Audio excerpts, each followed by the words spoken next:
Fairly soon. The first list of recommendations has to do with asset protection. So that's where I call the traction. The satisfaction begins to show up as soon as you feel the traction of making the first decision, the second decision, the third decision, the third, fourth decision.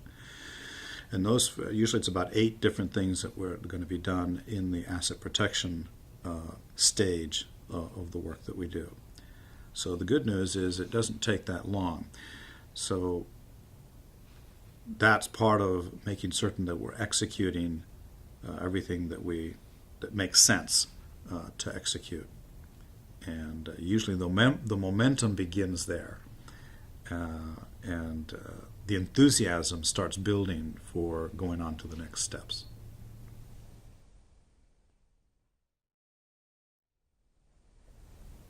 Yes, in other words, I call them 4 sets of recommendations. The first set of recommendations is the asset protection recommendations.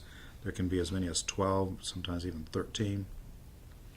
More often than not, it's about 8 on the lifetime income.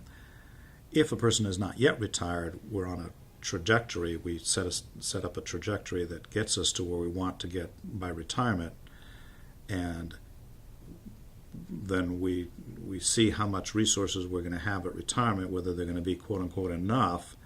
And so that's going to be, might take 10, 15 years, whatever it is, to get there. Then we begin the retirement planning portion of it about 4 or 5 years before. Then we start having different discussions. So asset protection is the first stage. The second stage is putting in place the lifetime income trajectory if you're not retired.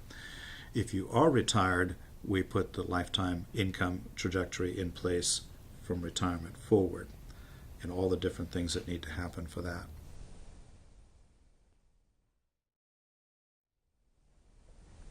It's very important because what we can manage is risk. What we can manage is taxes.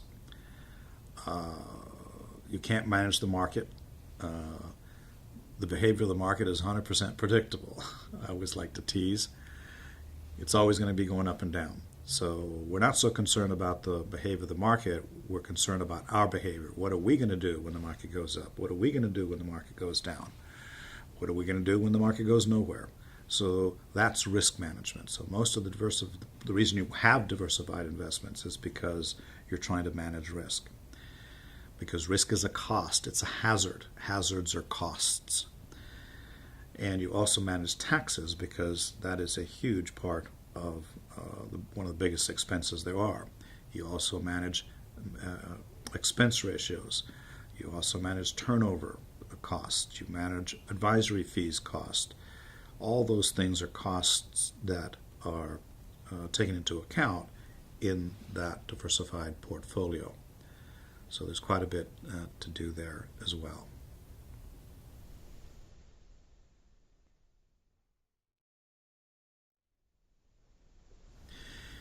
Usually the estate planning portion of it is the fulfillment of their dreams for their life.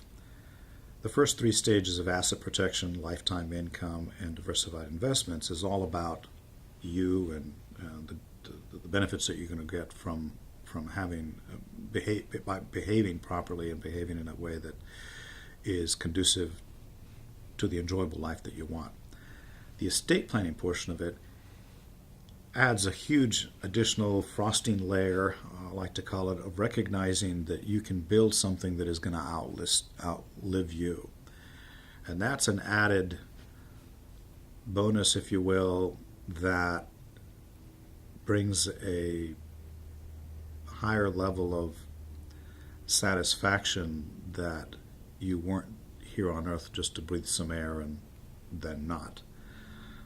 You can actually build something that will reflect your values and have an impact on lives long after you're gone. So folks usually really enjoy that, and they enjoy it in the moment, not merely in a psychological sense, but they can enjoy it because they can actually begin making the gifts with confidence that they're not going to undermine their own life, and they can see the joy being received by either their family or the causes or the people they care about, they can see the joy and the impact that they're making today.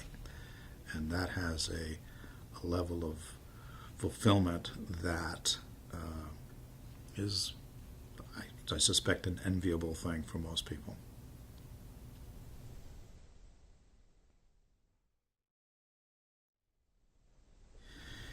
Yes, it is very typical that, but usually it's a nebulous dissatisfaction. They're not quite certain why they're not happy, even though they've got several $1,000,000. Why is it that they're still not feeling financially secure? And usually it's because there's not a comprehensive approach that is making all the assets take them to where they really can go. In other words, I'll just use a couple examples that just popped in my mind. Both examples were over $5 to $6 million, and they imagined that the $5 or $6 million would have given them a lot more satisfaction than they're feeling. It's a little like, I worked so hard, and how come I'm not feeling the satisfaction that I thought I could? And they find out it's because, again, it's a patchwork quilt of different things that sounded and felt good at the time, and there's no rhyme or reason, there's no integration of the different things that they have in place. And when they find out that when you integrate things and you coordinate it in a way that each domino, if you will, helps the next domino, you find out that you can do a lot more than you thought was possible. So that's where we try to make a huge distinction between the difference between doing something and doing something well. I like to say is a big difference. It's a little like going to the I don't go to the horse races, but the winning horse at the horse race gets $1,000,000, and the second one who lost by a nose gets a consolation prize. The difference between doing something and doing something well, it can be a very big difference, and that's where we like to shine.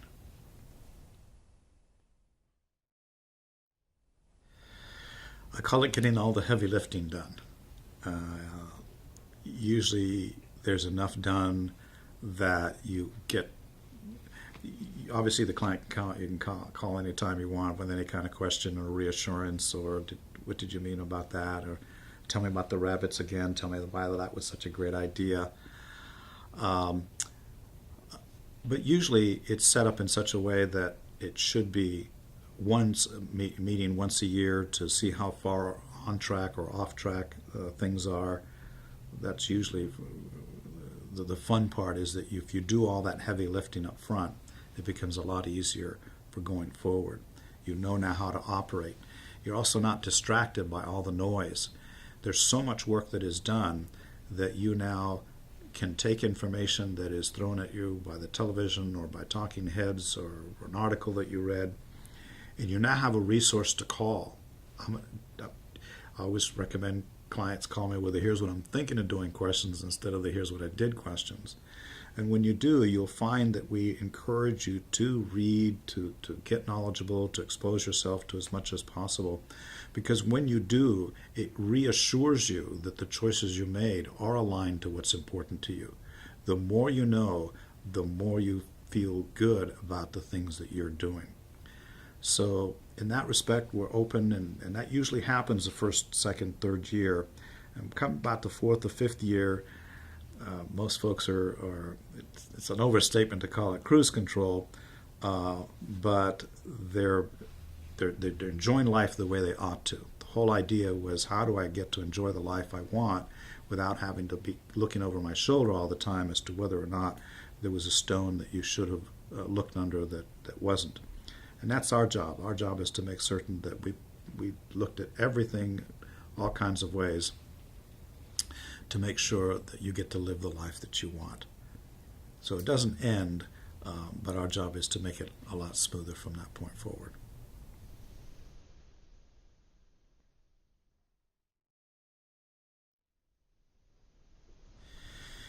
When folks stop to think about what it is that's important about money to them, the most common initial reaction is a very practical answer. It's to make certain that their bills are paid, that the lifestyle that they become accustomed to continues forever.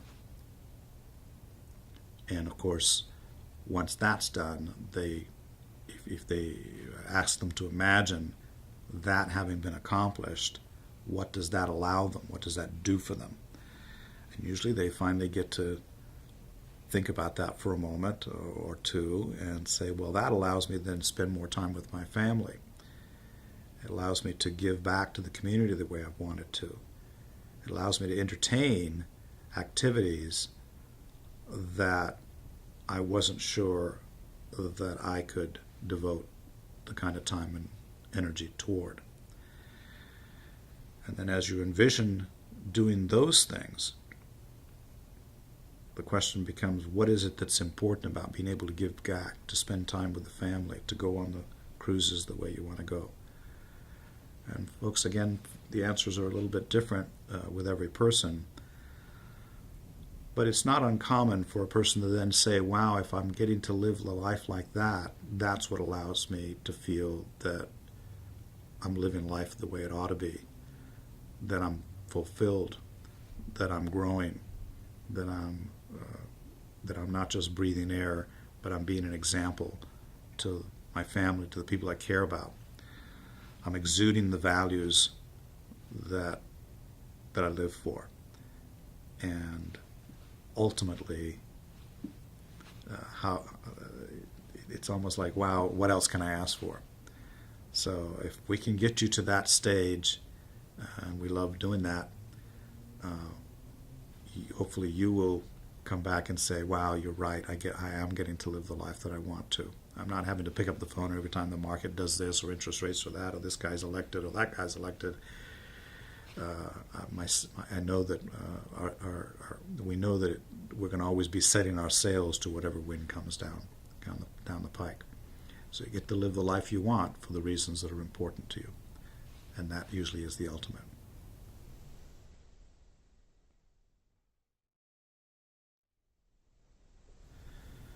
Yes, I take that question as, in essence, what is the mark of success? What is the indication that we've succeeded in this? That's when AGW and everyone in it has allowed you to live your ideal future. Our mission is to have you live your ideal financial future. That's what we're about.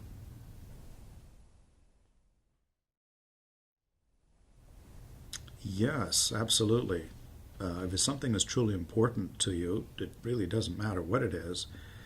You naturally are going to seek allies and advice and resources and tools and whatever it takes to get there. And none of us got to where we got by ourselves. We had lots of help from teachers and parents and friends and colleagues and mentors.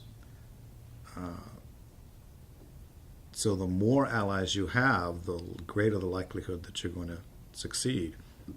So to say it in an opposite way, the all-American myth of being able to do everything, I can do the lawn, I can do the taxes, I can have a business, do everything by yourself, it is a myth. I find that most successful people have an enormous number of people around them that they turn to for confident guidance and confidence coaching and confident mentoring, even just to bounce ideas off of. So yeah, the more I have found that the sooner I put my ego in my back pocket and turn to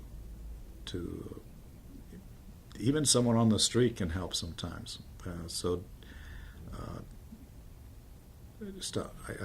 stopped pretending that I knew it all a long time ago when I found out how limiting that is, because what I know is very limited compared to what I can learn from everyone else.